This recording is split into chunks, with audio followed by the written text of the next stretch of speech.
ಲಲಿತಾ ಪರಮೇಶ್ವರಿಯ ಪಾದಕ್ಕೆ ನಮಸ್ಕಾರವನ್ನ ಮಾಡ್ತಾ, ಗುರು ಹಿರಿಯರನ್ನ, ಆರಾಧ್ಯ ದೇವರನ್ನ ಮನಸ್ಸಲ್ಲಿ ಸ್ಮರಣೆ ಮಾಡ್ತಾ ಇವತ್ತಿನ ತರಗತಿಯನ್ನ ಪ್ರಾರಂಭ ಮಾಡೋಣ. ಹಿಂದಿನ ತರಗತಿಯಲ್ಲಿ ನಾವು 27ನೇ ಶ್ಲೋಕದಲ್ಲಿ ತಾಯಿಯ ಒಂದು ದೈವತ್ವ ಅಥವಾ ಆಧ್ಯಾತ್ಮಿಕತೆ ಆಗಿರ್ಬೋದು, ಆ ತಾಯಿಯ ಕೃಪಾ ಕಟಾಕ್ಷ ಹೇಗೆ ಸಿಗುತ್ತೆ ಅನ್ನೋದ್ರ ಬಗ್ಗೆ ನಾವು ನೋಡಿದ್ವಿ. ಮುಂದುವರಿದ ಭಾಗವಾಗಿ 28ನೇ ಶ್ಲೋಕ ಬಂದು ದೇವಿಯ ಕರ್ಣಭೂಷಣ. ಆ ಕರ್ಣಭೂಷಣದಿಂದಲೇ ಶಿವ ಅಮೃತತ್ವವನ್ನ ಪಡಿತಾರಂತೆ. ಅದು ಹೇಗೆ? ಕೇವಲ ತಾಯಿಯ ಕರ್ಣಭೂಷಣ, ಕಿವಿಗೆ ಹಾಕ್ತಕ್ಕಂಥ ಓಲೆ ಆಗಿರ್ಬೋದು, ಯಾವ ರೀತಿ ಅದು ಸಾಧ್ಯ ಆಗತ್ತೆ ಅನ್ನೋ ವಿಚಾರದ ಬಗ್ಗೆ ಮಾತಾಡ್ತಾ ಹೋಗೋಣ, ತಿಳ್ಕೊಂತ ಹೋಗೋಣ. ನೋಡಿ, ಏನ್ ಹೇಳ್ತಾರೆ ಅಂದ್ರೆ, ತಾಯಿ ಸೃಷ್ಟಿಕರ್ತನಾದಂತಹ ಬ್ರಹ್ಮ 100 ಅಶ್ವಮೇಧಗಳನ್ನ ಮಾಡ್ತಾನೆ. 100 ಅಶ್ವಮೇಧ ಅಂದ್ರೆ ಅತ್ಯಂತ ಶ್ರೇಷ್ಠವಾದಂತ ಕುದುರೆ.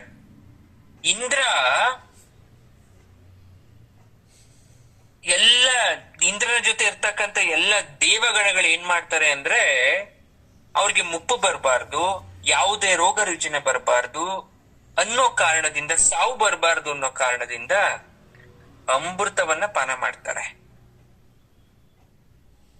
ಬ್ರಹ್ಮ 100 ಅಶ್ವಮೇಧದ ಕುದುರೆಗಳನ್ನ ಸೃಷ್ಟಿ ಮಾಡಿದ್ರು ಸರಿನೇ, ಎಲ್ಲಾ ದೇವತೆಗಳು ಅಮೃತವನ್ನ ಕುಡಿದ್ರು ಸರಿನೇ, ಯಾವುದೋ ಒಂದು ಸಮಯದಲ್ಲಿ ಅವ್ರ ನಾಶ ಹೊಂದತಕ್ಕಂತ ಸಂದರ್ಭ ಬರ್ಬೋದು. ಯಾವುದು ಅಂತ ನೋಡೋದಾದ್ರೆ, ಅದಕ್ಕಿಂತ ಮುಂಚೆ ಉಗ್ರವಾದಂತಹ ಅಲ ವಿಷವನ್ನ ಪಾನ ಮಾಡಿದಂತ ಈಶ್ವರನಿಗೆ ಸಾವು ಅನ್ನೋದೇ ಇಲ್ಲ. ಬೇರೆ ಎಲ್ಲಾ ದೇವತೆಗಳಿಗೂ ಒಂದು ಕ್ಷಣ ಬರ್ಬೋದೇನೋ, ಆದ್ರೆ ಈಶ್ವರನಿಗೆ ಮಾತ್ರ ಅದು ಸಾಧ್ಯ ಇಲ್ಲ. ಯಾಕೆ? ಹಲಾಲ ಕುಡಿದ್ರು ಬದುಕಿದಾನೆ ಅಂತನ, ಅಥವಾ ಎಲ್ಲಾ ದೇವರಿಗಿಂತ ಸ್ವಲ್ಪ ಜಾಸ್ತಿ ಶಕ್ತಿ ಇದೆ ಅಂತಾನೆ? ಯಾವ ಕಾರಣ? ಅದು ನಿನ್ನ ತಾಟಂಕ ಮಹಿಮೆ. ಏನು ತಾಟಂಕ ಮಹಿಮೆ ಅಂದ್ರೆ, ಕಿವಿ ಓಲೆ.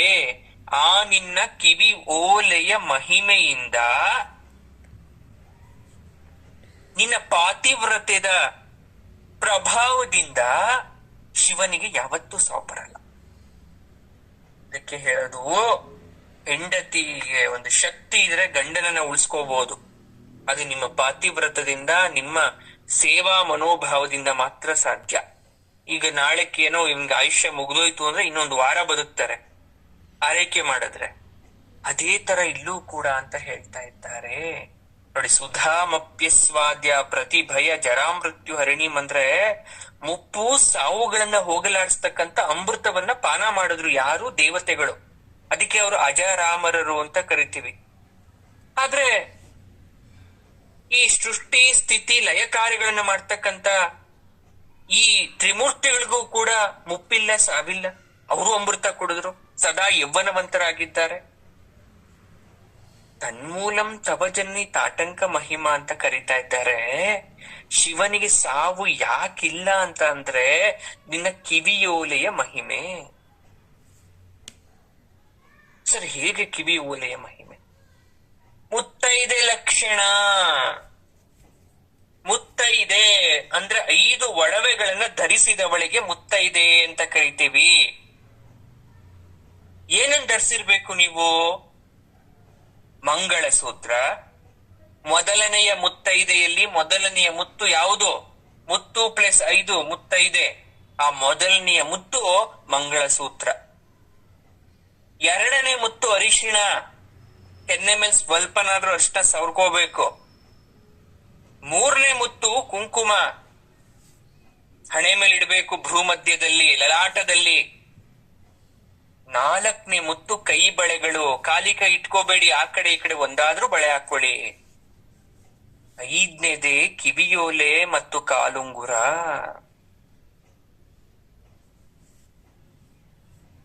ಈ ಭಾಗ್ಯಗಳನ್ನ ಯಾವಾಗ ಸತಿಯಾದಂತಹವಳು ಸದಾಕಾಲ ತನ್ನ ಮೈ ಮೇಲೆ ಧರಿಸಿರ್ತಾಳೆ, ಅವಳಿಗೆ ತನ್ನ ಗಂಡನ ಆಯುಷ್ಯವನ್ನ ಜಾಸ್ತಿ ಮಾಡ್ತಕ್ಕಂಥ ಶಕ್ತಿ ತನ್ನ ಪಾತಿವ್ರತದ ಮಹಿಮೆಯಿಂದ ಇರುತ್ತೆ. ಈ 5 ಮುತ್ತು ಯಾರ ಹತ್ರ ಇರುತ್ತೋ ಅವರೇ ಮುತ್ತೈದೆ. ಗಂಡ ಇದ್ದ ಮಾತ್ರಕ್ಕೆ ಮುತ್ತೈದೆ ಎನ್ಸ್ಕೊಳಲ್ಲ. ಗಂಡ ಇದ್ರು ಇದ್ಯಾವುದೂ ಇಲ್ದಿದ್ರೆ ಅವ್ರು ಮುತ್ತೈದೆ ಸ್ಥಾನದಲ್ಲಿ ಇರಲ್ಲ.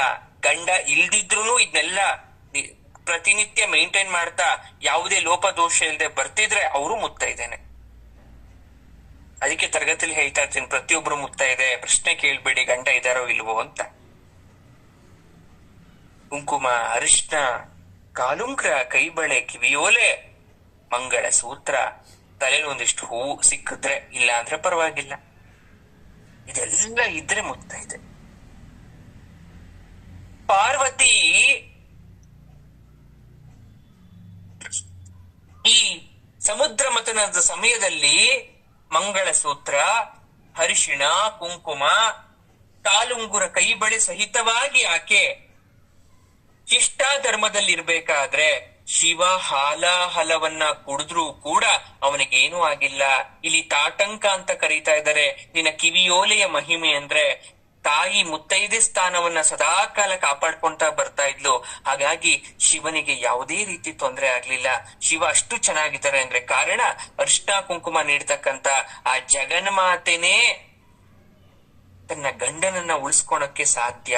ಹಾಗಾಗಿ ತನ್ನ ಗಂಡನನ್ನ ಉಳಿಸಿಕೊಂಡವಳಿಗೆ ನನ್ನ ಗಂಡನನ್ನ, ನನ್ನ ಕುಟುಂಬದವರನ್ನ, ನನ್ನನ್ನ ಉಳಿಸೋ ಶಕ್ತಿ ಇರುತ್ತೆ ಅಂತ ಅಮ್ಮ ತಾಯಿ ಕಾಪಾಡು ಅಂತ ಆಕೆಗೆ ಅರಿಶಿಣ ಕುಂಕುಮ ಸೌಭಾಗ್ಯವತಿ ಅಂತ ನಿತ್ಯ ಆರಾಧನೆ ಮಾಡ್ತಕ್ಕಂಥದ್ದು ಎಲ್ಲ ಮುತ್ತೈದೆಯರು. ಈ ಕಾರಣ ಅದಕ್ಕೆ ಲಲಿತಾ ಸಹಸ್ರನಾಮದಲ್ಲೂ ಹೇಳ್ತಾರೆ, ತಾಟಂಕ ಯುಗಳಿ ಭೂತ ತಪನೋಡುಪ ಮಂಡಲ ಅಂತ. ಸೂರ್ಯ ಚಂದ್ರರೇ ಕಿವಿ ಓಲೆ ಅಂತ ಆಯ್ತು ಅದರ ಅರ್ಥ. ನೀವ್ ಕಿವಿ ಓಲೆ ಅಂತ ಬದುಕಿದ್ದಾರೆ ಅಂದ್ರೆ ಸೂರ್ಯ ಚಂದ್ರ ಅಂದೇನು ಕಾಲ ಪ್ರತೀಕಗಳು. ಏನು ಕಾಲ ಪ್ರತೀಕ? ಹುಟ್ಟು ಸಾವು ಅಂತ ಅರ್ಥ. ಬೆಳಕು ಕತ್ಲು ಅಂದ್ರೆ ಹುಟ್ಟು ಸಾವಲ್ವಾ? ಈ ಹುಟ್ಟು ಸಾವೇ ಆಕೆ ಕಿವಿ ಓಲೆ ಮಾಡ್ಕೊಂಡಿರ್ಬೇಕಾದ್ರೆ, ಅವಳ ಅಧೀನದಲ್ಲಿ ಇರ್ಬೇಕಾದ್ರೆ ಇನ್ನು ಶಿವನ ಬಳಿಗೆ ಸಾವು ಬರ್ಲಿಕ್ಕೆ ಸಾಧ್ಯನಾ? ಅದಕ್ಕೆ ಸಂಕೇತನೇ ಆಕೆಯ ಕಿವಿಯೋಲೆಗಳು, ಕರ್ಣಾಭರಣಗಳು. ಹಾಗಾಗಿ ಪತಿಯ ರಕ್ಷಣೆಗೆ ಸಾಧನಗಳಾದಂತಹ ಕಿವಿಯೋಲೆ, ಕುಂಕುಮ, ಅರಿಶಿಣ, ಕೈಬಳೆ, ಕಾಲುಂಗರ, ಮಂಗಳ ಸೂತ್ರಗಳನ್ನ ಭಾರತೀಯ ಮಹಿಳೆಯರು ಅಷ್ಟು ಸ್ಥಾನಮಾನ ಕೊಟ್ಟು ಪೂಜೆ ಮಾಡೋದು, ಧರಿಸೋದು. ನೋಡಿ, ಶ್ರುತಿಯಲ್ಲಿ ಅಂದ್ರೆ ದೇವಿಯ 2 ಸ್ತನ, 2 ಕಣ್ಣು, 2 ಕರ್ಣಾಭರಣಗಳನ್ನ ಸೂರ್ಯ ಚಂದ್ರಗೆ ಹೋಲಿಸ್ತಾರೆ. 2 ಕಣ್ಣುನು ಸೂರ್ಯ ಚಂದ್ರ ಅಂತ ಕರೀತಾರೆ, 2 ಸ್ತನಗಳನ್ನ ಸೂರ್ಯ ಚಂದ್ರರು ಅಂತ ಕರೀತಾರೆ, 2 ಕರ್ಣಾಭರಣಗಳನ್ನ ಅಂದ್ರೆ 2 ಕಿವಿಯ ಓಲೆಗಳನ್ನ ಸೂರ್ಯ ಚಂದ್ರರು ಅಂತ ಕರೀತಾರೆ.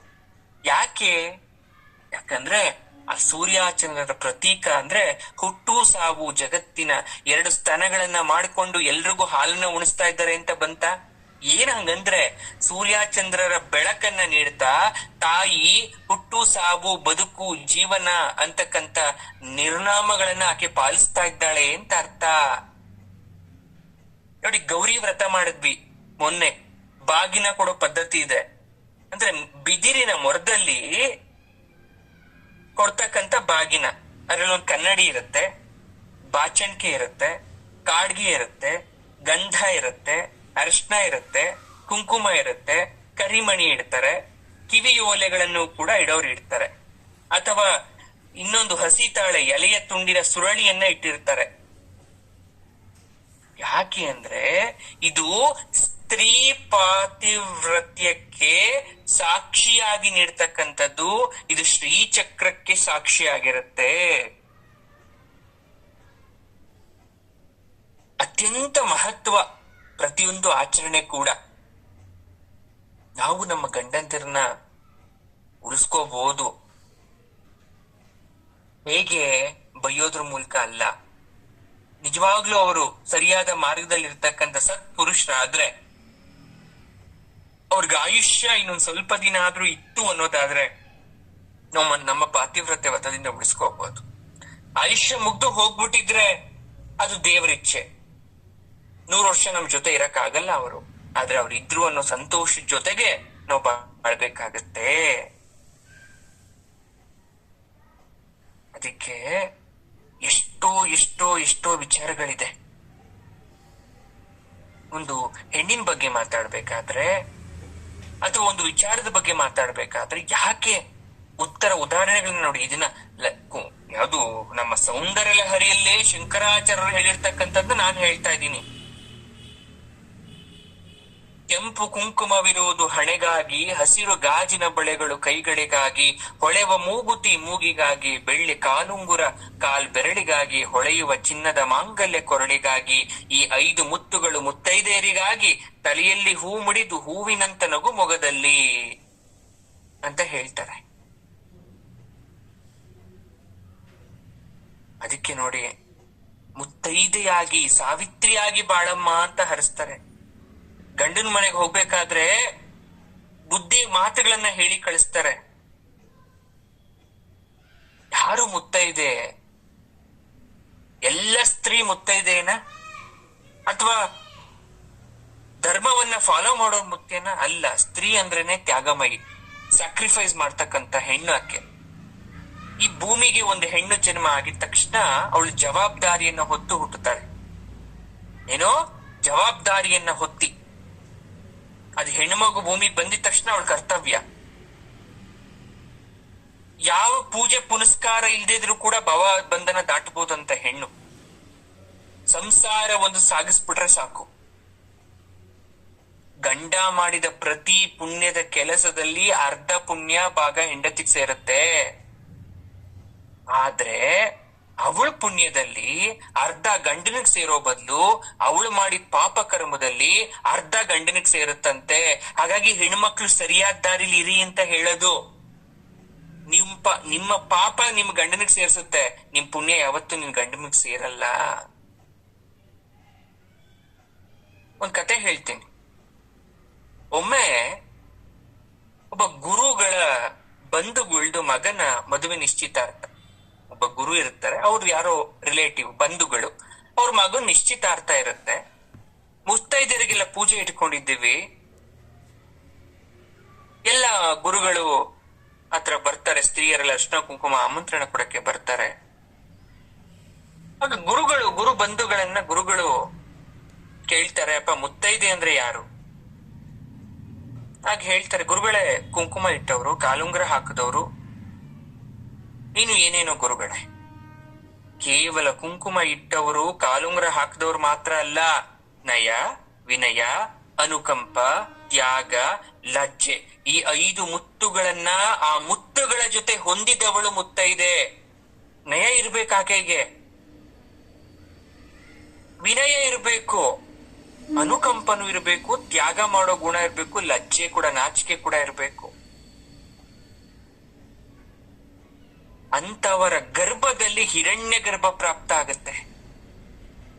ಹೆಣ್ಣು ಚಂಚಲ ಮನಸ್ಥಿತಿ, ಚಂಚಲತೆಯನ್ನ ಕಡಿಮೆ ಮಾಡಕ್ಕೋಸ್ಕರ ಕುಂಕುಮ ಇಟ್ರು, ಅದು ಅಗ್ನಿಬಂಧನ. ಹಣೆಗೆ ಯಾಕೆ ಇಡ್ಬೇಕು? ಆಜ್ಞಾಚಕ್ರ ಅಂತಕ್ಕಂಥದ್ದು ಬೆಂಕಿ ತರ, 3ನೇ ಕಣ್ಣಿರ್ತಕ್ಕಂಥದ್ದು, ತ್ರಿಚಕ್ಷು ಇರುತ್ತೆ. ಮೂಗುತಿ ಹಾಕಿ ವಾಯುಬಂಧನ ಮಾಡಿದ್ರು ನೋಡಿ. ಪಂಚಭೂತಗಳು, ಅಗ್ನಿ ಬಂಧನ ಆಯ್ತು, ನೆಕ್ಸ್ಟ್ ವಾಯು ಬಂಧನ.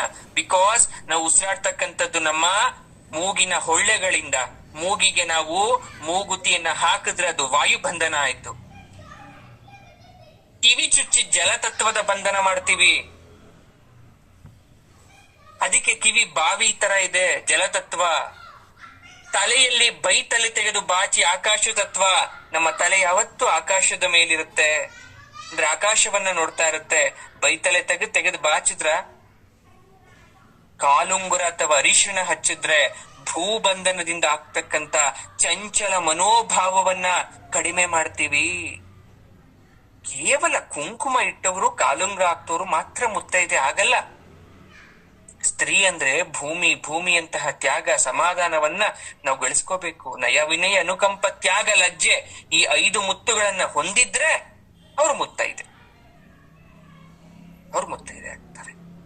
ಇದನ್ನ ನಾವು ನೆನ್ಪಿಟ್ಕೋಬೇಕಪ್ಪ ಅಂತ ಗುರುಗಳು ಹೇಳ್ತಾರೆ.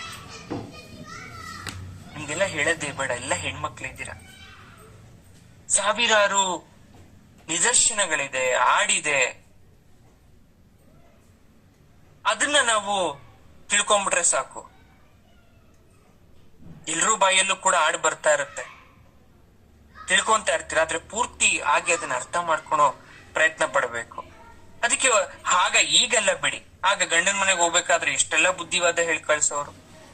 ಹಾಡು ಮಾತ್ರ ಹೇಳ್ತೀವಿ,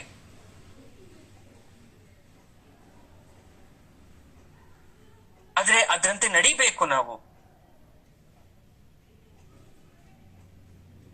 ನೀವೆಲ್ಲ ಆತರ ನಡೀತೀರಾ, ನೀವೆಲ್ಲ ಆತರ ಬಾಳ್ತೀರಾ. ಹಾಗಾಗಿ ಇವತ್ತಿಗೂ ಕೂಡ ನಮ್ಮ ಸನಾತನ ಧರ್ಮ, ನಮ್ಮ ಸಂಸ್ಕೃತಿ ಇನ್ನು ಉಳಿದಿದೆ. ಯಾವ್ದಾದ್ರು ಒಂದು ಹಾಡ್ ಬಂದ್ರೆ ಅದ್ರದ್ದು ಪ್ರಾರಂಭಿಕ ಮಾತ್ರ ನಮ್ಗೆ ಗೊತ್ತಿರುತ್ತೆ, ಮುಂದ್ಲಿದ್ ನಾವು ಓದಕ್ಕೆ ಹೋಗಲ್ಲ ಅಲ್ವಾ. ಆಲಕ್ಕೆ ಹೂವಿಲ್ಲ, ಸಾಲಕ್ಕೆ ಕೊನೆಯಿಲ್ಲ, ಜಾಲಿಯ ಮರವು ನೆರಳಲ್ಲ, ಜಾಲಿಯ ಮರವು ನೆರಳಲ್ಲ ಮಗಳೇ, ತಾಯಿಯ ಮನೆಯು ಸ್ಥಿರವಲ್ಲ ಮಗಳೇ ಸ್ಥಿರವಲ್ಲ. ನೆರೆ ಮನೆಯ ಸಿರಿದೇವಿ ನೀನಾಗು ಮಗಳೇ, ಮನೆಯಾಗೆ ಬೇದ ಬಗಿಬ್ಯಾಡ ಮಗಳೇ, ತುಂಬಿದ ಮನೆಯ ಒಡಿಬ್ಯಾಡ. ಅತ್ತೆಯ ಮನೆಯಲ್ಲಿ ಮುತ್ತಾಗಿ ಇರಬೇಕು, ಅತ್ತೆಯ ಮನೆಯಲ್ಲಿ ಮುತ್ತಾಗಿ ಇರಬೇಕು, ಹೊತ್ತಾಗಬೇಕು ಮಗಳೇ, ತೌರಿಗೆ ಹೆಸರ ತರಬೇಕು. ಅರಮನೆ ಸಿರಿದೇವಿ ನೀನಾಗು ಮಗಳೇ, ಒಳಮನೆ ಸಿರಿದೇವಿ ನೀನಾಗು ಬಾರವ್ವ, ಒಳಮನೆ ಸಿರಿದೇವಿ ನೀನಾಗು. ಅಂದ್ರೆ ಒಂದು ಹೆಣ್ಣನ್ನ ಮದುವೆ ಮಾಡಿ ಕಳ್ಸೋದ್ರಿಂದ ಹಿಡಿದು ಆಕೆ ಯಾವ ರೀತಿ ಮನೇಲಿ ಬಾಳ್ಬೇಕು ಅನ್ನೋದನ್ನು ಕೂಡ ಸೂಕ್ಷ್ಮವಾದ ರೀತಿಲಿ ಹೇಳಿ ಕಳಿಸ್ತಾ ಇದ್ರು. ಯಾಕೆ ಅರ್ತ್ಕೊಂಡ್ ಹೋಗ್ಲಿ ಅಂತ. ಇಲ್ಲೆಲ್ಲ 60 ವರ್ಷ 70 ವರ್ಷ ಆಗಿರ್ತಕ್ಕಂಥ ತುಂಬಾ ತಾಯಿಂದ್ರಿದ್ದೀರಾ, ನಿಮ್ ಜೀವನದಲ್ಲಿ ಸಾಕಷ್ಟು ಅನುಭವಗಳನ್ನ ನೋಡಿದೀರಾ. ಅದೆಷ್ಟೇ ಕಷ್ಟ ಬಂದ್ರು, ಕಣ್ಣೀರಲ್ಲಿ ಕೈ ತೊಳೆದ್ರು ಕೂಡ ಸಹಿಸ್ಕೊಂಡು ಸಂಸಾರವನ್ನ ತೂಗಿಸ್ಕೊಂಡು ಕಡೆಗೆ ಒಂದು ಹಂತಕ್ಕೆ ಬಂದು ನಿಂತ್ಬಿಟ್ಟಿದ್ದೀರಾ ನೀವೆಲ್ಲ. ಒಂದು ಕ್ಷಣ ಹಿಂತಿರುಗಿ ನೋಡಿದ್ರೆ ಯಾರಾದ್ರೂ ಸಿಕ್ಕಿದ್ರೆ ನಿಮ್ ಕಷ್ಟದ ಸರಮಾಲೆ ಹೇಳ್ತೀರಾ. ನಮ್ಮತ್ತೆ ಕಷ್ಟ ಕೊಟ್ರು, ಕಷ್ಟ ಕೊಟ್ರು, ದೊಡ್ಡ ಕುಟುಂಬ, ಎಲ್ರನ್ನೂ ಸಂಭಾಳಿಸಿದೀನಿ, ಎಲ್ರನ್ನೂ ಸಾಕಿದೀನಿ ಅಂತ ಇಷ್ಟುದ್ದ ಕತೆ ಹೇಳ್ತೀರಾ. ನೀವ್ ಸಾಧಿಸಿದ್ಕೆ ಅಲ್ವಾ ಇದನ್ನೆಲ್ಲ ಹೇಳ್ತಾ ಇರೋದು ಇನ್ನೊಬ್ರಿಗೆ ಅನುಭವದ ಮಾತನ್ನ. ನೀವ್ ಸಾಧಿಸ್ದೆ ಅರ್ಧದಲ್ಲೇ ಕಷ್ಟ ಬಂತು ಅಂತ ಅವತ್ ಕೈ ಬಿಟ್ಬಿಟ್ಟಿದ್ರೆ ಇವತ್ತಿ ತರಗತಿನೂ ಕೇಳಕ್ ಆಗ್ತಿರ್ಲಿಲ್ಲ, ನಿಮ್ಮ ಮನಸ್ಸಿಗೆ ಆ ಆನಂದ ಕೂಡ ಆಗಕ್ ಆಗ್ತಿರ್ಲಿಲ್ಲ. ಇದನ್ನ ಪುರಾಣ ಇದ್ರಲ್ಲೆಲ್ಲ ಉಲ್ಲೇಖ ಮಾಡಿಲ್ಲ, ಪ್ರತಿಯೊಂದ್ರಲ್ಲೂ ಕೂಡ ಹೇಳ್ತಾ ಬಂದಿದ್ದಾರೆ. ಹಾಗೆ ಈ ಸೌಂದರ್ಯಲಹರಿ ಶ್ಲೋಕದಲ್ಲೂ ಕೂಡ ಹೇಳಿದ್ದಾರೆ. ಪತಿವ್ರತೆಯ ಪಾತಿವ್ರತೆಯ ಮುತ್ತೈದೆಯ ಬಗ್ಗೆ ಹೇಳ್ತಾ ಇದ್ದಾರೆ ಇಲ್ಲಿ ಸೂಕ್ಷ್ಮವಾಗಿ. ಎಷ್ಟ್ ಚೆನ್ನಾಗಿದೆ ನೋಡಿ.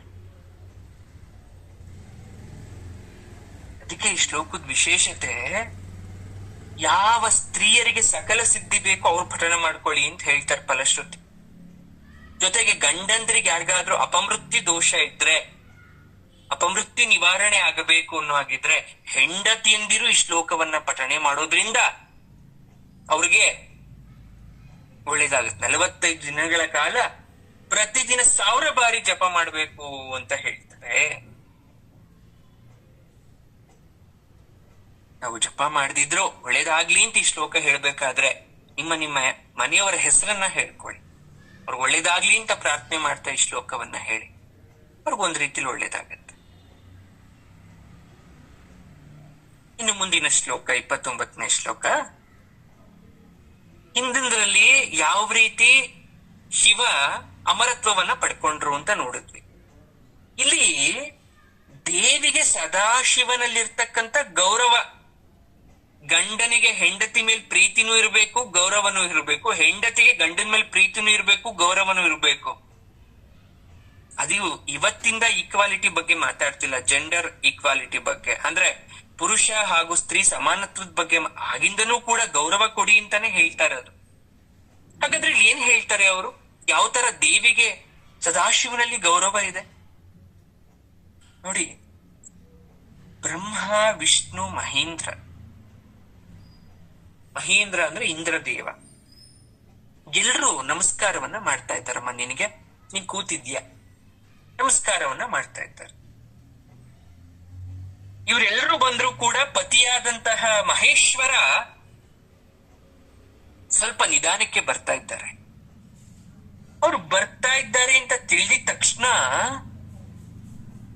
ನೀನ್ ಏನ್ ಮಾಡ್ತಾ ಇದೀಯ ಗೊತ್ತಾ? ಕುಳಿತಿರ್ತಕ್ಕಂಥ ಸ್ಥಳವನ್ನ ಬಿಟ್ಟು ಅವರನ್ನ ಸ್ವಾಗತ ಮಾಡ್ಬೇಕು ಅಂತ ಸಡಗರದಿಂದ ಎದ್ದು ಹೊರಟಾಗ ಅಲ್ಲಿರ್ತಕ್ಕಂಥ ಜನಗಳಿಗೆ ಆಶ್ಚರ್ಯ ಆಗತ್ತೆ. ಜನಗಳು ಅಂದ್ರೆ ದೇವತೆಗಳು. ನಿನ್ನ ಕಾಲ ಬಳಿಯಲ್ಲಿ ಬ್ರಹ್ಮದೇವನ ಕಿರೀಟ ಇದೆ, ತೆಗೆದು ನಿನ್ ಪಾದದ ಹತ್ರ ಇಟ್ಬಿಟ್ಟಿದ್ದಾನೆ ಬ್ರಹ್ಮದೇವ. ಅದನ್ನ ಸರಿಸಿ ಮುಂದಕ್ಕೆ ಹೋಗಮ್ಮ. ಹೋಗೋ ಬರ್ದಲ್ಲಿ ನಿನ್ ಕಾಲಕ್ಕೆ ಏನಾರು ತಾಕ್ಬಿಟ್ರೆ ನಿನ್ ಕಾಲ್ ಪೆಟ್ಟಾಗುತ್ತೆ. ಬ್ರಹ್ಮದೇವನ ಕಿರೀಟ ಅಂದ್ರೆ ಸುಮ್ನೆನಾ? ಎಷ್ಟು ಸಡಗರದಿಂದ ಹೋಗ್ತಾ ಇದಾರೆ ಅಂದ್ರೆ ತನ್ನ ಮುಂದೆ ಏನಿದೆ ಅನ್ನೋದು ಅರಿವಿಲ್ಲ. ಅದು ಗಂಡ ಬರ್ತಾ ಇರ್ತಕ್ಕಂಥ ಸಡಗರ, ಅವ್ರನ್ನ ವೆಲ್ಕಮ್ ಅಥವಾ ಸ್ವಾಗತ ಮಾಡಬೇಕು ಅನ್ನೋ ಉದ್ದೇಶ. ಮುಂದಕ್ಕೆ ಹೋಗ್ಬೇಕಾದ್ರೆ ಹುಷಾರಮ್ಮ, ಬ್ರಹ್ಮದೇವನ್ ಕಿರೀಟ ತಾಗ್ಬಿಟ್ಟಿತ್ತು. ಸರಿ, ಅದಕ್ಕಿಂತ ಮುಂಚೆ ಸ್ವಲ್ಪ ಮುಂದಕ್ಕೆ ಹೋದ್ರೆ ವಿಷ್ಣುವಿನ ಕಠಿಣವಾದ ಕಿರೀಟ ಇದೆ. ಅಂತಿಂತ ಕಿರೀಟ ಅಲ್ಲ, ನಾರಾಯಣಂದು. ಅದನ್ನ ಯಾರು ಮುಟ್ಟಕ್ಕೂ ಸಾಧ್ಯ ಇಲ್ಲ. ಅಂತ ವಜ್ರಾಯುಧಕ್ಕಿಂತಲೂ ಬಲಿಷ್ಠವಾದಂತಹ ಆ ಕಿರೀಟ ನಿನ್ನ ಕಾಲಕ್ಕೆ ತಾಗಿದ್ರೆ ಅದನ್ನ ಎಡವದಂತೆ ಸಾಗು. ನಿನ್ನ ಕಾಲಿಗೆ ಎಡವಿ ನಿನ್ ಮುಂದೆ ಬೀಳೋ ತರ ಆಗ್ಬೋದು. ಜಾಗರೂಕತೆಯಿಂದ ಹೋಗು. ಇನ್ನೂ ಸ್ವಲ್ಪ ಮುಂದೆ ಹೋಗ್ತೀಯಾ, ಕಾಲ ಬಳಿಯಲ್ಲಿ ದೇವೇಂದ್ರನ ಕಿರೀಟ ಇದೆ, ಅದನ್ನ ಸ್ವಲ್ಪ ದಾಟಿಕೊಂಡು ಹೋಗು. ಇದೆಲ್ಲ ಭಿನ್ನವಿಸ್ತಾ ಇರೋದಲ್ಲಿರ್ತಕ್ಕಂಥ ದೇವತೆಗಳೆಲ್ಲ ಹೇಳ್ತಾ ಇರೋದಮ್ಮ, ನೋಡಮ್ಮ, ಅಲ್ಲಿ ನೋಡಮ್ಮ. ಆದ್ರೆ ಇದ್ಯಾವುದು ಕಿವಿ ಮೇಲೆ ಅರಿವಿಲ್ಲ ತಾಯಿಗೆ. ತನ್ನ ಗಂಡನನ್ನ ಮಾತ್ರ ಸ್ವಾಗತಿಸ್ಬೇಕು ಅಂತಕ್ಕಂಥ ಆಲೋಚನೆ ಆಕೆಗೆ ತಲೆ ತುಂಬಿದೆ. ಇಷ್ಟ ಶ್ಲೋಕ ಹೇಳೋದು ಅರ್ಥ ಮಾಡ್ಕೊಬೇಕಾಗಿರೋದು ಏನ್ ನಾವಿದ್ರಲ್ಲಿ? ತಾಯಿ ಮುಂದೆ ವಜ್ರ ವೈಡೂರ್ಯಗಳು ಅಡಕವಾಗಿರ್ತಕ್ಕಂಥ ಕಠೋರವಾದ ಕಿರೀಟ ಇದೆ ನೋಡಿ. ಮಧು ಕೈಟಭರ ವಿಚಾರ ದೇವಿ ಭಾಗವತದಲ್ಲಿ ಮಧು ಕೈಟಭರ ವಧೆ ಅಂತ ಅಧ್ಯಾಯದಲ್ಲಿ ಈ ವಿಚಾರ ಬರುತ್ತೆ ನೋಡಿ. ಕಿರೀಟದಲ್ಲಿ ವಜ್ರ ವೈಡೂರ್ಯಗಳು ಅಡಕವಾಗಿರುತ್ತೆ. ಯಾವಾಗ ಕಿರೀಟದಲ್ಲಿ ವಜ್ರ ಹಾಕಿರ್ತಾರೆ ಅದು ಕಠೋರ ಅಂದ್ರೆ ವೆರಿ ಸ್ಟ್ರಾಂಗ್ ಆಗಿರುತ್ತೆ. ಅದು ಕೋಟೀರ ಅಂದ್ರೆ ಕಿರೀಟದ ತುದಿ ನೋಡಿ. ಪ್ರತಿಯೊಂದು ಕಿರೀಟಕ್ಕೂ ಮೇಲ್ಗಡೆ ಒಂದು ಚೂಪಾಗಿರುತ್ತಲ್ವಾ, ಅದೇನಾದ್ರೂ ಕಾಲಕ್ಕೆ ತಾಗಿದ್ರೆ ಹೇಗಿರುತ್ತೆ? ಚೂಪಾದ ವಸ್ತು ನಮ್ಮ ಕಾಲಕ್ಕೆ ತಾಗ್ಬಿಟ್ರೆ ಹೇಗಿರುತ್ತೆ? ಪಶುವಿನ ಕಠಿಣ ತುದಿ ಅಂತೆ. ಹಸುಗೆ ನೋಡಿ 2 ಕೊಂಬಿದ್ರೆ ಆ ಕೊಂಬಿನ ತುದಿ ಭಾಗ ಹೇಗಿರುತ್ತೋ ಕಿರೀಟದ ಆ ತರ ಮಾಡಿರ್ತಾರೆ. ಅದೇನಾದ್ರೂ ತಾಯಿ ನಿನ್ನ ಕಾಲಕ್ಕೆ ತಗಲು ಬಿಟ್ರೆ ಅನಾಹುತ ಆಗುತ್ತೆ, ಎಚ್ಚರಿಕೆ ಅಂತ ಅಲ್ಲಿರ್ತಕ್ಕಂಥ ಪರಿಜನ ಕರಿತಾ ಇದ್ದಾರೆ ತಾಯಿನ ನೋಡಿ. ಕೈಟಭ ವಿಷ್ಣುವಿನ ಕಿವಿಯ ಮಲದಿಂದ ಜನಿಸ್ತವನು. ಯಾರೋ ಮಧು ಕೈಟಭ ಅಂತ ರಾಕ್ಷಸದಿರಲ್ಲ, ಅದ್ರಲ್ಲಿ ಕೈಟಭ ಅಂತಕ್ಕಂಥ ರಾಕ್ಷಸ ಕಿವಿಲ್ ಬರ್ತಕ್ಕಂಥ ಮಲ ಅಂದ್ರೆ ಕೆಟ್ಟದಾದಂತಹ ವಸ್ತುದಿಂದ ಅವನು ಜನನ ಪಡ್ಕೊಂಡವನು. ಅವರ ಅಣ್ಣನೇ ಮಧು. ಅವರಿಬ್ರು ಬ್ರಹ್ಮನನ್ನ ಪೀಡಿಸಿದಾಗ ಬ್ರಹ್ಮ ವಿಷ್ಣುವಿನ ಮೊರೆ ಹೊಕ್ಕಾಗ ವಿಷ್ಣು ಪರಾಶಕ್ತಿಯಿಂದ ಶಕ್ತಿ ಪಡೆದು ಆ ರಾಕ್ಷಸರನ್ನ ಸೋಲಿಸಿ ಸಾಯಿಸ್ಬೇಕು ಅಂತ ನೋಡ್ತಾರೆ. ಅವರು ನೀರಿಲ್ಲದ ಭೂಮಿಯಲ್ಲಿ ನಮ್ಮನ್ನ ಕೊಲ್ಲು ಅಂತ ಹೇಳ್ತಾರೆ. ಆಗ ವಿಷ್ಣು ತನ್ನ ತೊಡೆಯ ಮೇಲೆ ಕೆಡವಿಕೊಂಡು ಕೊಲ್ತಾರೆ. ಆದ್ರೆ ಕೊಂದಿದ್ ಹೇಗೆ? ಪರಾಶಕ್ತಿಯ ಶಕ್ತಿಯನ್ನ ಪಡೆದುಕೊಂಡು. ಹಾಗಾಗಿ ಆ ದೇವಿ ಭಾಗವತದಲ್ಲಿ ಮಹಾತ್ಮೆಯಲ್ಲಿ ಆ ವಿಚಾರ ಕೂಡ ಅಡಕ ಆಗಿರುತ್ತೆ. ಯಾಕೆ ಹೇಳ್ದೆ ಅಂದ್ರೆ, ನಿಮ್ಮ ಮುಂದೆ ಮಣದಷ್ಟು ಬಂಗಾರ ಇದ್ರೂ ಲಕ್ಷಾಂತರ ಜನ ತುಂಬಿದ್ರು ಕೂಡ ನಿಮ್ಮ ಪತಿ ಅಥವಾ ಗಂಡ ಅಂತಕ್ಕಂತ ವಿಚಾರ ಬಂದಾಗ ಅವರು ಮುಖ್ಯ ಆಗಬೇಕು. ಅವರಿಗೆ ನೀವು ಗೌರವವನ್ನ ತೋರಿಸ್ಬೇಕು, ಅವರನ್ನ ಪ್ರೀತಿಯಿಂದ ಕಾಣಬೇಕು. ನೀವು ಎಷ್ಟೇ ಅಧಿಕಾರದಲ್ಲಿರಿ, ಎಂತಹ ಉನ್ನತವಾದ ಮಟ್ಟದಲ್ಲಿದ್ರು ಕೂಡ ಅವರು ಅಂದಾಗ ಅದನ್ನೆಲ್ಲ ತೊರೆದು ಅವರಿಗೆ ಗೌರವವನ್ನ ನೀಡಬೇಕು ಅನ್ನೋ ವಿಚಾರವನ್ನ, ಪಾಠವನ್ನ ಇಲ್ಲಿ ನಾವು ಈ ಶ್ಲೋಕದಿಂದ ಕಲಿತಾ ಇದ್ದೇವೆ. ಬ್ರಹ್ಮ, ವಿಷ್ಣು, ಮಹೇಂದ್ರ ಎಲ್ಲರೂ ಇದ್ರು, ಕೂತಿದ್ರು, ಕಿರೀಟನೆ ಬಿಚ್ಚಿ ತಾಯಿ ಪಾದದ ಹತ್ರ ಇಟ್ಟಿದ್ರು. ಆದ್ರೆ ಸದಾಶಿವ ಬರ್ತಾ ಇದ್ದಾರೆ, ಮಹೇಶ್ವರ ಬರ್ತಾ ಇದ್ದಾರೆ ಅಂದ ತಕ್ಷಣ ಎಲ್ಲರನ್ನೂ ಬಿಟ್ಟು, ಎಲ್ಲವನ್ನ ಬಿಟ್ಟು ಓಡೋಡಿ ಹೋದ್ರು. ಯಾಕೆ? ಗಂಡ ಅನ್ನೋ ಗೌರವ. ಆ ಗೌರವ, ಆ ಧನ್ಯತಾ ಭಾವ ನಮ್ಮಲ್ಲಿ ಬರ್ಬೇಕು. ಆಗ ನಿಜವಾಗ್ಲೂ ಸಂಸಾರ ಚೆನ್ನಾಗಿರುತ್ತಲ್ವಾ? ನೋಡಿ ಎಷ್ಟು ಚೆನ್ನಾಗಿ ಹೆಣ್ಮಕ್ಳಿಗೆಲ್ಲ ಒಂದಕ್ಕೆ ಒಂದ್ ಶ್ಲೋಕ ಆದ್ಮೇಲೆ ಎಷ್ಟು ಚೆನ್ನಾಗಿ ಸಿಂಕ್ ಮಾಡಿದ್ದಾರೆ. ಸೋ ಬ್ಯೂಟಿಫುಲ್ ಅಲ್ವಾ? ಎಲ್ಲೆಲ್ಲೋ ಹೋಗ್ಬೇಕಾ ನೀತಿ ಪಾಠ ಕಲಿಯಕ್ಕೆ? ಎಷ್ಟ್ ದಿನ ಬೇಕಾಯ್ತು ನಮ್ಗೆ ಇದನ್ನೆಲ್ಲ ತಿಳ್ಕೊಳಕ್ಕೆ? ಅದನ್ನ ಆಳವಾಗಿ ನೋಡುವಂತ ಮನಸ್ಸು, ಭಾವತೆ ನಮ್ಮಲ್ಲಿ ಬರ್ಬೇಕು. ಅದಕ್ಕೆ ಶ್ಲೋಕ ತುಂಬಾ ವಿಶೇಷ. ದುಷ್ಟ ಜನರ ವಶೀಕರಣಕ್ಕೆ, ಅದಕ್ಕಿಂತ ಮುಖ್ಯವಾಗಿ ಹೆಣ್ಣು ಮಕ್ಕಳಿಗೆ ಸುಖ ಪ್ರಸವ ಆಗ್ಲಿಕ್ಕೆ, ಈಸಿ ಡೆಲಿವರಿ, ಸ್ತ್ರೀಯರಿಗೆ ಸುಖ ಪ್ರಸವ ಆಗ್ಲಿಕ್ಕೆ ಈ ಶ್ಲೋಕವನ್ನ ಪಠಣ ಮಾಡಬೇಕು. ಅವ್ರ ದಿನ ತುಂಬುದ್ಮೇಲೆ ಪ್ರತಿನಿತ್ಯ ಈ ಶ್ಲೋಕವನ್ನ, ಅಥವಾ ಇದು ಹಾಗೇನೆ ನಾರ್ಮಲ್ಗೂ ಕೂಡ ಅವ್ರು ಯಾವಾಗ ಗರ್ಭವನ್ನ ಕಟ್ಟುತ್ತೆ ಆಗ ಪಾರಾಯಣ ಮಾಡ್ತಾ ಬಂದ್ರೆ ಅವರಿಗೆ 9 ನವಮಾಸ ತುಂಬಿದ ಮೇಲೆ ಸುಖ ಪ್ರಸವ ಆಗತ್ತೆ. ಈ ಶ್ಲೋಕದ ಮಹಿಮೆಯಿಂದ 42 ದಿನಗಳ ಕಾಲ 1000 ಸಲ ಜಪ ಮಾಡಿ ಅಂತ ಹೇಳ್ತಾರೆ. ಅದನ್ನ ನಾವು ಶ್ರದ್ಧಾ ಭಕ್ತಿಗಳಿಂದ ಮಾಡಿದ್ರೆ ಖಂಡಿತವಾಗ್ಲೂ ಕೂಡ ಅದು ಸಾಧ್ಯ ಆಗತ್ತೆ. ಮುಂದಿನ ಶ್ಲೋಕದಲ್ಲಿ ಹಾಗೆ ಇನ್ನೊಂದು ವಿಚಾರದ ಬಗ್ಗೆ ಹೇಳ್ತಾರೆ. ದೇವಿಯ ಐಕ್ಯ ಭಾವೋಪಾಸನೆ. ಯಾವ ತರ ಐಕ್ಯ ಮಾಡಿಕೊಂಡು ತಾಯಿಯನ್ನು ಉಪಾಸನೆ ಮಾಡ್ತಾರೆ ಅನ್ನೋ ವಿಚಾರ 30ನೇ ಶ್ಲೋಕ. ಅಲ್ಲಿ ಏನ್ ಹೇಳ್ತಾರೆ ಅಂದ್ರೆ, ತಾಯಿ ಶಾಶ್ವತ ರೂಪಳೆ, ನೀನು ಸಾಧಕ ಜನರಿಂದ ಸೇವಿಸಲ್ಪಡ್ತಾ ಇದೆಯಾ ಅಂದ್ರೆ ನೀನ್ ಪೂಜೆ ತಗೊಂತಾ ಇದ್ಯಾ, ಸದಾ ಕಾಲ ನಿನ್ನ ನೆನ್ಪು ಮಾಡ್ಕೊಂತಾರೆ, ಸದಾ ನಿನ್ನನ್ನೇ ಭಜಿಸ್ತಾರೆ ಅಂತಕ್ಕಂಥದ್ದು. ನಿನ್ನ ದೇಹದಿಂದ ಅಂದ್ರೆ ನಿನ್ನ ಚರಣಗಳಿಂದ, ನಿನ್ನ ಪಾದದಿಂದ ಹುಟ್ಟಿದ ಕಾಂತಿ ಅದ್ರ ಸುತ್ತ ಇರ್ತಕ್ಕಂಥ ಆವರಣ ದೇವತೆ ಆಗಿರ್ತಕ್ಕಂಥ, ಜೊತೆಗೆ ನಿತ್ಯ ದೇವತೆಯರು ಕೂಡ ನೀನ್ ಸುತ್ತ ಇದ್ದಾರೆ. ಯಾರು ಐಕ್ಯ ಭಾವನೆಯಿಂದ ಧ್ಯಾನಿಸ್ತಾನೋ, ಶಿವ ಪ್ರತ್ಯಕ್ಷ ಆಗ್ಬಿಟ್ಟು ಸಂಪತ್ತನ್ನ ಕೊಡ್ತೀನಿ ನಿನಗೆ ಅಂತ ಹೇಳಿದ್ರು ಕೂಡ, ಶಿವ ಕೊಡ್ತಕ್ಕಂಥ ಸಂಪತ್ತು ಹುಲ್ಲು ಕಡ್ಡಿ ಅಂತ ಭಾವಿಸಿ ನನ್ಗೇನೂ ಬೇಡ, ನನಗೆ ತಾಯಿಯ ದರ್ಶನ, ಆಕೆಯ ಕೃಪಾ ಕಟಾಕ್ಷ ಬೇಕು ಅಂತ ಅವನು ಐಕ್ಯ ಭಾವದಿಂದ ಒಂದೇ ಮನಸ್ಸಿಂದ ಕೂತ್ಕೊಂಡು ಕಠಿಣವಾಗಿ ನೀನ್ ಪೂಜೆ ಮಾಡಿ ನೀನ್ ಆರಾಧನೆ ಮಾಡ್ತಾರೋ, ಅಂತಹ ಸಾಧಕನಿಗೆ ಮಹಾಪ್ರಳಯ ಕಾಲದಲ್ಲೂ ಕೂಡ ಅಗ್ನಿದೇವನೇ ಬಂದು ಮಂಗಳಾರತಿನ ಬೆಳಗೋದ್ರಲ್ಲಿ ಸಂಶಯವಿಲ್ಲ ಅಂತ ಹೇಳ್ತಾರೆ ಈ ಶ್ಲೋಕದಲ್ಲಿ. ನೋಡಿ, ಅಷ್ಟಸಿದ್ಧಿಗಳ ಬಗ್ಗೆ ನಿಮ್ಗೆಲ್ರಿಗೂ ಗೊತ್ತು. ಯಾವುದು ಅಷ್ಟಸಿದ್ಧಿಗಳ ಬಗ್ಗೆ ವಿಷ್ಣು ಸಹಸ್ರನಾಮದಲ್ಲಿ ಬರುತ್ತೆ, ಲಲಿತಾ ಸಹಸ್ರನಾಮದಲ್ಲಿ ಬರುತ್ತೆ, ಸೌಂದರ್ಯ ಲಹರಿಯಲ್ಲಿ ಬರುತ್ತೆ, ಈ ಖಡ್ಗಮಾಲ ಸ್ತೋತ್ರದಲ್ಲಿ ಬರುತ್ತೆ, ಎಲ್ಲಾ ಕಡೆನೂ ಬರುತ್ತೆ. ನೋಡಿ, ಅಷ್ಟಸಿದ್ಧಿಗಳು 8. ಅಷ್ಟ ಅಂದ್ರೆ 8, ಸಿದ್ಧಿ ಅಂದ್ರೆ ಅದು ಆಲ್ರೆಡಿ ಅದೊಂದು ಪಡ್ಕೊಂಡಿರ್ತಕ್ಕಂಥದ್ದು ಅಂತ. ಮೊದಲನೆಯ ಸಿದ್ಧಿ ಬಂದು ಅಣಿಮ, ಮಹಿಮ, ಗರಿಮ, ಲಘಿಮ, ಪ್ರಾಪ್ತಿ, ಪ್ರಾಕಾಮ್ಯ, ಈಶತ್ವಂ, ವಶಿತ್ವಂ ಅಂತ. ಇದೆಲ್ಲ ನಮ್ಗೆ ಗೊತ್ತು ಸರ್. ನೋಡಿ, ಅಣಿಮ ಅಂದ್ರೆ ಏನು ಅಂದ್ರೆ ಅತ್ಯಂತ ಸೂಕ್ಷ್ಮವಾಗೋದು. ಸೂಕ್ಷ್ಮ ಅಂದ್ರೆ ನಿಮ್ ಕಣ್ಣು ಕಾಣಿಸ್ತಾ ಇಲ್ಲ, ವಿಸಿಬಲ್ ಇಲ್ಲ.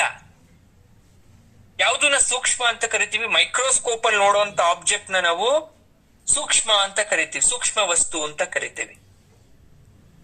ಮೈಕ್ರೋಸ್ಕೋಪ್ ಅಂದ್ರೆ ಏನು? ಸೂಕ್ಷ್ಮವಾದ ವಸ್ತುಗಳನ್ನ ವೀಕ್ಷಿಸಕ್ಕಿರೋದು. ಅಂತ ಸೂಕ್ಷ್ಮವಾಗ್ಬಿಡ್ತೀರ. ಅಣಿಮಾ ಸಿದ್ಧಿ ನಿಮ್ಗೆ ಏನಾದ್ರೂ ಇದ್ರೆ, ಈ ಸಿದ್ಧಿ ನಿಮಗ್ ಬಂದ್ಬಿಟ್ರೆ ನೀವು ಮಾಯ ಆಗೋಗ್ತೀರಾ. ಮಹಿಮಾ ಅಂದ್ರೆ ಬಹಳ ದೊಡ್ಡದಾಗೋದು, ದೊಡ್ಡದಾಗ್ತಾ ಹೋಗೋದು. ಗರಿಮಾ ಅಂದ್ರೆ ಬಹಳ ಭಾರ ಆಗೋದು, ಹೆವಿ ವೆಯ್ಟ್, 100, 200, 300, 1000 ಕೆಜಿ, 5000 ಕೆಜಿ ಆಗ್ತಾ ಹೋಗೋದು. ಲಘಿಮಾ ಅಂದ್ರೆ ಲೈಟ್ ವೇಟ್, ಹಗುರ ಆಗ್ಬಿಡೋದು, ಗಾಳಿಗಿಂತ ಹಗುರ ಆಗೋದು, ಕೈಗೆ ಸಿಗಲ್ಲ. ಇನ್ನು ಪ್ರಾಪ್ತಿ ಅಂದ್ರೆ ಕ್ಷಣ ಕಾಲದಲ್ಲಿ ಬೇಕಾದ ಕಡೆ ಹೋಗ್ತಕ್ಕಂಥ ಸಿದ್ಧಿ. ಫ್ರಾಕ್ಷನ್ ಆಫ್ ಸೆಕೆಂಡ್ ಅಲ್ಲಿ ಎಲ್ಲಿಗ್ ಬೇಕಾದ್ರೂ ಹೋಗ್ ಬರ್ಬೋದು. ಇನ್ನು ಪ್ರಾಕಾಮ್ಯ ಅಂದ್ರೆ ನೀವು ಇರೋ ಜಾಗದಲ್ಲೇ, ನೀವು ಇರೋ ಪ್ಲೇಸ್ ಅಲ್ಲೇ ಬೇಕಾದ ಪದಾರ್ಥ ನೀವು ಬೇಕು ಅಂದಿದ ತಕ್ಷಣ ನಿಮ್ ಮುಂದೆ ಬರೋದು. ಈಶತ್ವಂ ಅಂದ್ರೆ ಸಕಲಾಧಿಪತ್ಯ. ನಿಮ್ಗೆ ಯಾವುದೇ ಅಧಿಪತ್ಯ ಬೇಕು, ಸಿಎಂ ಆಗ್ಬೇಕಾ, ಯಾವುದೇ ಆಗ್ಬೇಕು ಅಂದ್ರೂ ಕೂಡ ಈಶತ್ವಂ ವಿದ್ಯೆ ಇದ್ಬಿಟ್ರೆ ಸಾಕು. ಇನ್ನು ವಶಿತ್ವಂ ಅಂದ್ರೆ ಎಲ್ಲರನ್ನ ಸ್ವಾಧೀನ ಮಾಡ್ಕೊಳ್ತಕ್ಕಂಥದ್ದು. ಈ ಅಷ್ಟ ಸಿದ್ಧಿಗಳು ಕೂಡ ತಾಯಿಯಿಂದ ಪಡ್ಕೊಂಡಿರ್ತಕ್ಕಂಥ ಸಾಧಕರು ಇದ್ದಾರೆ. ನಾವು ಅತಿ ಹೆಚ್ಚಾಗಿ ಅಷ್ಟ ಸಿದ್ಧಿಯನ್ನ ಪಡ್ಕೊಂಡಿರೋದು ಅಂತ ಯಾವಾಗ್ಲೂ ಹೇಳ್ತಾ ಇರ್ತೀವಿ. ಯಾರಿಗೆ? ಹನುಮಂತನಿಗೆ. ಹನುಮಂತನಿಗೆ ಅಷ್ಟ ಸಿದ್ಧಿಗಳು ಕೂಡ ಬರ್ತಿತ್ತು. ಹಾಗಾಗಿ ರಾಮಾಯಣದಲ್ಲಿ ನೀವು ನೋಡಿರ್ಬೋದು, ರಾಕ್ಷಸರನ್ನ ಸಂಹಾರ ಮಾಡ್ಬೇಕಾದ್ರೆ ಅಣಿಮಾ ಸಿದ್ಧಿಯನ್ನ ಬಳಸ್ತಾ ಇದ್ರು, ಅಂದ್ರೆ ಅತ್ಯಂತ ಸೂಕ್ಷ್ಮ ಆಗ್ತಾ ಇದ್ರು. ಕೆಲವೊಮ್ಮೆ ಮಹಿಮಾ ಸಿದ್ಧಿ, ಗರಿಮಾ ಸಿದ್ಧಿ, ಲಘಿಮಾ ಸಿದ್ಧಿ. ದೇಹವನ್ನ ಭಾರ ಮಾಡ್ಕೊಳ್ದೆ ಅವರು 100 ಯೋಜನೆ ಇರ್ತಕ್ಕಂಥ ಸಮುದ್ರವನ್ನ ಆಗ್ತಿರ್ಲಿಲ್ಲ, ಲಘಿಮಾ ಸಿದ್ಧಿ ಉಪಯೋಗ ಮಾಡ್ತಿದ್ರು. ಯಾಕಿಲ್ಲಿ ವಿಚಾರ ಬಂತು ಅಂದ್ರೆ, ಸಾಧಕರಿಗೆ ಜಗನ್ಮಾತೆ ಸ್ವರೂಪ ಧ್ಯಾನದ ಉಪದೇಶವನ್ನ ಮಾಡ್ತಾರೆ. ಲಲಿತಾ ಸಹಸ್ರನಾಮದ ಧ್ಯಾನ ಶ್ಲೋಕ ನಿಮ್ಮೆಲ್ರಿಗೂ ಗೊತ್ತಿರ್ಬೋದು. ಯಾಕೆ ಅದನ್ನ ಅಲ್ಲಿ ಧ್ಯಾನ ಶ್ಲೋಕ ಅಂತ ಕೊಟ್ಟಿದ್ದಾರೆ ಅಂದ್ರೆ ಅದಕ್ಕಂತ ಪವರ್ ಇದೆ. ಅರುಣಾಂ ಕರುಣಾ ತರಂಗಿತಾಕ್ಷೀಂ ಧೃತ ಪಾಶಾಂಕುಶ ಪುಷ್ಪ ಬಾಣ ಚಾಪಾಂ ಅಣಿಮಾದಿಭಿರಾವೃತಾಂ ಮಯೂಖೈಃ ಅಹಮಿತ್ಯೇವ ವಿಭಾವಯೇ ಭವಾನೀಂ. ಅರುಣವರ್ಣ ಶರೀರದ ಕಾಂತಿಯಿಂದ, ಅರುಣವರ್ಣ ಅಂದ್ರೆ ನಿಮ್ಗೆ ಗೊತ್ತು, ಕೆಂಪು ಬಣ್ಣ. ಕರುಣ ಕಟಾಕ್ಷ ತರಂಗಿಣಿಯಾಗಿ ಅಣಿಮಾದಿ ಅಷ್ಟ ಸಿದ್ಧಿಗಳನ್ನು ಅಂತಕ್ಕಂಥ ಪ್ರಕಾಶ ಕಿರಣದಿಂದ ಆವರಿಸಲ್ಪಟ್ಕೊಂಡು, ಪಾಶಾಂಕುಶ, ಪಾಶ ಪ್ಲಸ್ ಅಂಕುಶ, ಚಿಕ್ಷು, ಚಾಪ ಬಾಣಗಳಿಂದ ನೀನು ಇಟ್ಕೊಂಡಿರ್ತಕ್ಕಂಥ ಜಗನ್ಮಾತೆ, ನಿನ್ನನ್ನು ಧ್ಯಾನಿಸ್ತೀನಿ ಅಂತ ಅರ್ಥ ಅದು. ಹಾಗೆ ಭುಜಂಗ ಪ್ರಯಾತ ಸ್ತೋತ್ರದಲ್ಲೂ ಕೂಡ ಅಣಿಮಾದಿ ಅಷ್ಟ ಸಿದ್ಧಿಗಳ ಬಗ್ಗೆ ಹೇಳ್ತಾರೆ. ಶ್ರೀಚಕ್ರ ರಾಜಸ್ವರೂಪಿಣಿಯಾಗಿರ್ತಕ್ಕಂಥ ರಾಜರಾಜೇಶ್ವರಿಯಾದಂತಹ ತ್ರಿಪುರ ಸುಂದರಿ ದೇವಿಯಾದಂತಹ ನೀನು ಶಿವನ ತೊಡೆಯನ್ನ ಅಲಂಕಾರ ಮಾಡಿದ್ಯಮ್ಮ. ಹಾಗಾಗಿ ನಿನ್ನನ್ನು ಶಿವ ಭವಾನಿ ಅಂತ ಕರೀತಾರ. ನಾನು ನಿನ್ನನ್ನು ಶರಣಾಗತಿ ಭಾವದಲ್ಲಿ ಧ್ಯಾನಿಸ್ತೀನಿ, ನನ್ನನ್ನು ಕಾಪಾಡು. ನೋಡಿ, ಎರಡಿದೆ, ಲಯಾಂಗ ಭೋಗಾಂಗ ಅಂತ 2 ವಿಚಾರ. ಲಯಾಂಗ ಅಂದ್ರೆ ಭಗವತಿ ದೇಹದಲ್ಲಿ ಕಿರಣಗಳು ಭಾಸಮಾನರಾಗಿರ್ತಕ್ಕಂಥ ದೇವತೆಗಳು ನಡೆಸ್ತಕ್ಕಂಥ ಪೂಜೆ. ಅಂದ್ರೆ ದೇವತೆಗಳೆಲ್ಲ ಪೂಜೆ ಮಾಡ್ತಾ ಇರ್ತಾರೆ, ಅವ್ರ ಶಕ್ತಿ ಕೊಡ್ತಾ ಇರ್ತಾರೆ, ಅದು ಲಯಾಂಗ. ಭೋಗಾಂಗ ಅಂದ್ರೆ ಶ್ರೀಚಕ್ರದ ಆವರಣದಲ್ಲಿ ಇರ್ತಕ್ಕಂಥ ತಾಯಿ ಅಣಿಮಾದಿ ಸಿದ್ಧಿಗಳ ಅಭಿಮಾನಿ ದೇವತೆಗಳಿಂದ ಮಾಡ್ತಕ್ಕಂಥ ಪೂಜೆ. ಈಗ ಶ್ರೀಚಕ್ರದಿಂದ ಒಂದು ರೀತಿಯಾದಂತ ಲೈಟ್ ಎಮರ್ಜೆಂಟ್ ಆಗತ್ತೆ ಅಂತ ಅನ್ಕೊಳ್ಳಿ. ಕೆಲವೊಂದ್ಸಲ ಅನುಭವ ಆಗತ್ತೆ, ಒಂದ್ ಲೈಟ್ ಬರ್ತಾ ಇರೋ ತರ. ದೇವ್ರ ವಿಗ್ರಹದಿಂದ ಒಂದು ಲೈಟ್ ಬರೋ ತರ ಆಗತ್ತಾ? ನೋಡಿದ್ರೆ ಒಂದು ಬೆಳಕು ಪಾಸ್ ಆಗೋ ತರ ಆಯ್ತು ಸರ್ ಕಣ್ಮುಂದೆ, ಕೂತಿದ್ದೆ ನಾನು ಧ್ಯಾನಕ್ಕೆ, ಮೆಡಿಟೇಷನ್ಗೆ. ಅಥವಾ ದೇವ್ರ ವಿಗ್ರಹದಲ್ಲಿ ಏನೋ ಒಂದ್ ಲೈಟ್ ಪಾಸ್ ಆದಂಗಾಯ್ತು, ಏನೋ ಒಂದಾಯ್ತು. ಆ ಲೈಟ್ ಏನ್ ಗೊತ್ತಾ? ನಥಿಂಗ್ ಬಟ್ ಅದು ಅಣಿಮಾದಿ ಅಷ್ಟಸಿದ್ಧಿಗಳ ಲೈಟ್ ಅಂತ ಕರಿತೀವಿ. ಅಂದ್ರೆ ಪೂಜೆ ಮಾಡ್ಬೇಕಾದ್ರೆ ಆ ಆವರಣ ದೇವತೆ ಸಂತೃಪ್ತರಾದಾಗ ಆ ಬೆಳಕು ಹೊರಹೊಮ್ಮುತ್ತೆ. ಅದು ಅವರೇ ದೇವ್ರಿಗೆ ಪೂಜೆ ಮಾಡ್ತಕ್ಕಂಥ ಸಮಯದಲ್ಲಿ ಆಗಿರ್ತಕ್ಕಂಥದ್ದು ಅನ್ನೋದನ್ನ ಅವ್ರು ಹೇಳ್ತಾರೆ. ಅರ್ಥ ಆಗ್ತಿದ್ಯಲ್ಲ? ಅಂದ್ರೆ ಏನಿದ್ರಿಂದ ಅರ್ಥ ಮಾಡ್ಕೋಬೇಕಾದ್ರೆ ಶ್ಲೋಕದಿಂದ ಅಂದ್ರೆ, ತಾಯಿನ ಪೂಜೆ ಮಾಡ್ಬೇಕಾದ್ರೆ ತುಂಬಾ ಕನ್ಫ್ಯೂಷನ್ ಶುರು ಆಗ್ಬಿಡುತ್ತೆ ನಿಮ್ಗೆ. Lot of confusion. ಅದಕ್ಕೆ ಅಲ್ಲೊಂದು ಪರೀಕ್ಷೆ ಇರ್ತಾರೆ, ತಾಯಿ ನಿಮಗೆ ನಿಜವಾದ ಭಕ್ತೇನಾ? ಈಗ ಶಿವನನ್ನ ಕಳಿಸ್ಬಿಡೋದು, ಯಾವ್ದೋ ಬೇರೆ ದೇವ್ರನ್ನ ಕಳಿಸೋದು. ನಿಮಗೆ ಸಂಪತ್ ಕೊಡ್ತೀನಿ. ಸಂಪತ್ತು ಅಂದ್ರೆ ಅಂತಂತ ಸಂಪತ್ತಲ್ಲ, ನೀವ್ ಸಾಯೋ ತನಕ ಕೂತು ತಿಂದ್ರು ಕರೆಕ್ಟಿರೋಷ್ಟು ಸಂಪತ್ ಕೊಡ್ತೀನಿ. ನೀನು ನಿಲ್ಲಿಸ್ಬಿಡು ಪೂಜೆ, ಸಾಕು. ಇನ್ಮೇಲೆ ನನ್ ಪೂಜೆ ಮಾಡು. ಅಂದ್ರೆ ಇನ್ಮೇಲೆ ನೀನೇನು ಮಾಡಕ್ ಹೋಗ್ಬೇಡ, ಸಾಕು. ನೀವು ಕೂತಿದ್ದು ಸಂಕಲ್ಪಕ್ಕೆ ತಾಯಿನ ಉಳಿಸ್ಕೋಬೇಕು, ನನ್ಗೇನು ಬೇಡ, ತಾಯಿದ್ ಒಂದ್ ರೀತಿ ದರ್ಶನನೋ ಅಥವಾ ಆಕೆಯ ಕೃಪೆ ನನ್ನ ಮೇಲೆ ಆದ್ರೆ ಸಾಕು ಅಂತ. ಈಗ ಶಿವ ಬಂದು ನಿಮ್ಗೆ ಅಂತ ಆಫರ್ ಕೊಟ್ಮೇಲೆ ನಿಮ್ ಕಷ್ಟ ಇತ್ತು, ತೀರಾ ಬಡಸ್ತನ, ಸಾಲ, ಒಳ್ಳೇದಾಗ್ಬೇಕಿತ್ತು ನಿಮ್ಗಷ್ಟೇ. ನಿಮಗೆ ಅಷ್ಟು ಸಿಕ್ಕಿದ್ರೆ ಸಾಕಲ್ಲ, ಇನ್ನೇನು ಬೇಡ ಅಲ್ಲ ಬೇರೆದು. ಬಂದ್ ಕೊಡ್ತೀನಿ ಅಂದಾಗ ಒಪ್ಕೊಳೋದು ಬುದ್ಧಿವಂತರ ಲಕ್ಷಣನೋ, ಬೇಡ ಅನ್ನೋದು ದಡ್ರ ಲಕ್ಷಣನೋ? ನಾವೆಲ್ಲ ಮನುಷ್ಯರು ಒಪ್ಕೊಬಿಡ್ತೀವಿ ನಾವು, ಕೊಡಿ ಸಾಕು, ನಂಗೆ ಇನ್ನೇನ್ ಬೇಕು, ಸುಮ್ನೆ ಯಾಕೆ ದಿನ ದೇವ್ರ ಪೂಜೆ, ಆ ಪೂಜೆ. ಒಂದ್ಸಲ ನೀವೆಲ್ಲ ಕೊಟ್ಬಿಟ್ರೆ ನನ್ ಜೀವನನೇ ಸೆಟ್ಲ್ ಆಗತ್ತೆ ಅಂದ್ರೆ ನನ್ಗಿನ್ನೇನು ಬೇಡ, ಆರಾಮಾಗಿರ್ತೇನೆ. ನನಗೆ ನೀವು ಶಿವ ಬಂದ್ರೆ ನೀವು ಕೊಡ್ತಕ್ಕಂತ ಸಂಪತ್ತು ಹುಲ್ಲು ಕಡ್ಡಿಗೆ ಸಮಾನ. ನನಗೆ ತ್ರಿನಯನೀಯ ದರ್ಶನ ಅದೊಂದೇ ಸಾಕು, ನನಗೆ ಇನ್ನೇನು ಬೇಡ ಅಂತ ನೀವು ಕೂತ್ಬಿಟ್ರೆ, ಕಡೆಯಲ್ಲಿ ಒಂದ್ ಮಾತು ಹೇಳ್ತಾರೆ ಶ್ಲೋಕದಲ್ಲಿ, ಮಹಾ ಸಂವರ್ತಾಗ್ನಿ ವಿರಚಯತಿ ನೀರಾಜನ ವಿಧಿಂ ಅಂತ. ಮಹಾಪ್ರಳಯ ಕಾಲ, ಇಡೀ ಲೋಕನೇ ಮುಳುಗೋಗ್ತಾ ಇದೆ, ದೇವರು ಯಾರು ನಮ್ ಸಪೋರ್ಟ್ ಬರ್ತಿಲ್ಲ ಅಂದಾಗ ಅಗ್ನಿ ದೇವನೇ ಬಂದು ಮಂಗಳಾರತಿಯನ್ನ ಮಾಡ್ತಾರಂತೆ ನಮಗೆ. ಯಾಕೆ ಅಂದ್ರೆ ನಿಜವಾದ ಭಕ್ತ ನೀನು ಅಂತ. ಆ ರೀತಿಯಾದಂತಹ ಸ್ಟ್ರಾಂಗ್ನೆಸ್ ಅಂದ್ರೆ ಆ ಕಠಿಣವಾದಂತಹ ಮನಸ್ಥಿತಿ, ಆ ರೀತಿಯಾದಂತಹ ಭಕ್ತಿ ನಮ್ಮಲ್ಲಿ ಬರಬೇಕು. ಆಗ ಈ ಅಣಿಮಾ ಸಿದ್ಧಿ ಎಲ್ಲ ಯಾವ ಲೆಕ್ಕ? ಅದಕ್ಕಿಂತ ದೊಡ್ಡ ಸಿದ್ಧಿನೇ ನಮ್ಗೆ ತಾಯಿ ಪ್ರಸಾದವಾಗಿ ನೀಡ್ತಾರೆ ಅನ್ನೋ ಭಾವವನ್ನ ಒಳಹೊಕ್ಕಿ ನಮ್ಗಿಲ್ಲಿ ಎಕ್ಸ್ಪ್ಲೈನ್ ಮಾಡ್ತಾ ಇದ್ದಾರೆ ಶಂಕರಾಚಾರ್ಯರು. ಇದೇ ದೇವಿ ಐಕ್ಯ ಭಾವೋಪಾಸನೆ. ಆಶ್ಚರ್ಯ ಏನಿಲ್ಲ ಅಂತಾರೆ, ಮಹಾಪ್ರಳಯ ಕಾಲದಲ್ಲಿ ಅಗ್ನಿ ಬಂದು ಪೂಜೆ ಮಾಡೋದ್ರಲ್ಲಿ ಆಶ್ಚರ್ಯ ಇಲ್ಲ. ನಿನ್ನಲ್ಲಿ ಅಷ್ಟು ಭಕ್ತಿ ಇದ ಮೇಲೆ ಯಾಕೆ ಅಗ್ನಿದೇವ ಬಂದು ಪೂಜೆ ಮಾಡ್ಬಾರ್ದು?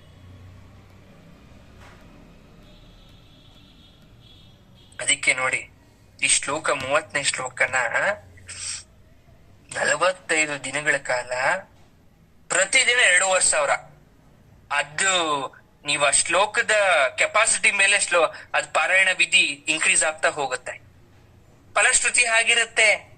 ಯಾವ್ದಕ್ಕೋಸ್ಕರ? ಅಣಿಮಾದಿ ಅಷ್ಟಸಿದ್ಧಿ ಯಾರಿಗಾದ್ರೂ ಬೇಕಾದ್ರೆ, ಅಥವಾ ಪರಕಾಯ ಪ್ರವೇಶ ಶಕ್ತಿ ಅಂದ್ರೆ ಇನ್ನೊಬ್ಬರ ದೇಹದಲ್ಲಿ ಹೋಗ್ತಕ್ಕಂಥ ಶಕ್ತಿನ ಪರಕಾಯ ಪ್ರವೇಶ ಶಕ್ತಿ, ಅಗ್ನಿಸ್ತಂಭನ ಸಿದ್ಧಿ ಬೇಕಾದ್ರೆ, ಅಂದ್ರೆ ಅಗ್ನಿನೇ ಯಾವ ರೀತಿ ಬೇಕಾದ್ರೂ ಅಗ್ನಿಸ್ತಂಭನ ಅದೊಂದು ಸಿದ್ಧಿ, ಜಲಸ್ತಂಭನ ಅಗ್ನಿಸ್ತಂಭನ ಅಂತ ಬರುತ್ತೆ. ಆ ಅಗ್ನಿಸ್ತಂಭನ ಸಿದ್ಧಿ ಯಾರಿಗಾದ್ರೂ ಆಗ್ಬೇಕಾದ್ರೆ 45 ದಿವಸಗಳ ಕಾಲ 2,500 ದಿನಕ್ಕೆ ಪಾರಾಯಣ ಮಾಡ್ಬೇಕು. ತ್ರಿಮಧುರ ತಾಂಬೂಲಗಳನ್ನ ಅರ್ಪಿಸ್ತಾ ಪೂರ್ವಾಭಿಮುಖವಾಗಿ ಬಿಲ್ವ ಪತ್ರೆಗಳಿಂದ ರುದ್ರ ತ್ರಿಶತಿ ಅಥವಾ ಲಲಿತಾ ತ್ರಿಶತಿಯನ್ನ ಮಾಡ್ಕೊಂಡು ನಾವೇನಾದ್ರೂ ಪಾರಾಯಣ ಮಾಡ್ತಾ ಬಂದ್ರೆ ಅದು ಸಿದ್ಧಿ ಆಗತ್ತೆ ಅಂತ ಹೇಳ್ತಾರೆ. ಅಂದ್ರೆ ನಮ್ಗದೆಲ್ಲ ಮಾಡ್ತೀವೋ ಇಲ್ವೋ ಗೊತ್ತಿಲ್ಲ, ಆದ್ರೆ ಅಷ್ಟು ಶಕ್ತಿ ಇದೆ ಅನ್ನೋ ವಿಚಾರ ನಾವಿಲ್ಲಿ ಅರ್ಥ ಮಾಡ್ಕೋಬೇಕಾಗಿದೆ. ಅಂತ ಹೇಳಿರ್ತಕ್ಕಂಥ 3 ಶ್ಲೋಕಗಳು ಒಂದಕ್ಕೊಂದು ಬಹಳವಾಗಿ ತಾಳೆ ಆಗ್ತಾ ಹೋಗುತ್ತೆ. ಇವತ್ತಿಗೆ ಈ ಶ್ಲೋಕವನ್ನ ಇಲ್ಲಿಗೆ ನಿಲ್ಸೋಣ.